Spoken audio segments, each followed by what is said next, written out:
Sino dito yung sa tuwing pupunta ng birthday yan ay take out ang unang naiisip? O aminin mo, ganyan ka rin. At dahil nga ako'y kanina pag gutom at excited ng maki-birthday ay inilabas ko na yung sasakyan kahit yung mga kasama ko'y gumagayak pa.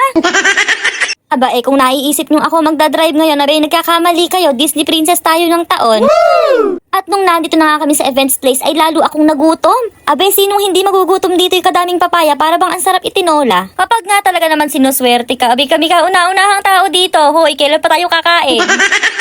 At nung nandito na nga kami ay syempre lumapit ako sa buffet. Kunwari, video lang ng video pero ang totoo, sinisilip kung ano ang handa.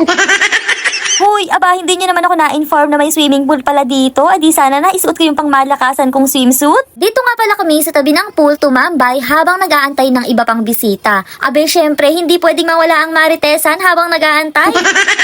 Buti na lang, behave si Baby Aryan, hindi nag-aaya na maligo dito sa pool. Nako, pahirapan talaga sa pag-ahon kapag ka nabasa talaga kahit talampakan yan.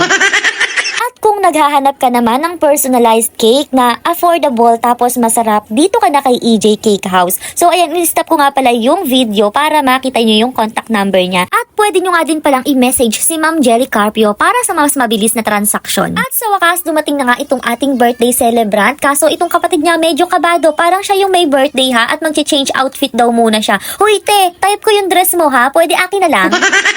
Maya-maya nga ay sa wakas, dumating na rin ang kanina pa naming inaantay kasi itong bahay nila ay katabi lang ng resort at pagdating nila, aba, nakita namin naka 4 wheels pa. Hoy, te, nakailang ikot yung gulong ng sasakyan nyo, ha? Nung magkakasama na nga kami dito sa isang table ay maya-maya bumulong yung pinsan ko at ang sabi niya, nagugutom na daw siya at hindi daw siya nagmerienda kanina. Hoy, te, talagang pinaghandaan mo tong birthday na to, ha?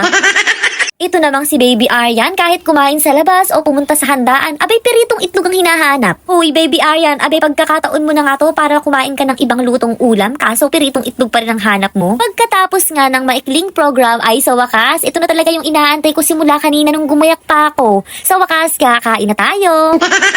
Habang kumakain nga pala kami ay lumapit itong aming birthday celebrant at sabi niya ay hanggang ngayon daw ay hindi pa rin siya makapaniwala sa kanyang birthday celebration. Dahil yung kanyang asawa nga pala ang punong abala sa pag-aayos ng birthday party niya na to at syempre surprise to kaya hindi niya alam, diba? Pagkakain nga namin ay naisipan muna namin tumayo at maglakad-lakad para naman medyo bumaba yung aming kinain. Baka naman ma-impatch na kami sa busog. Maya-maya nga ay naisipan magpa-picture nila nanay dito sa birthday celebrant kaso wala naman yata at tumatagay na daw. Kaya naisipan ng tita ko na to na siya na lang maupo at magfi-feeling siya muna ang my birthday.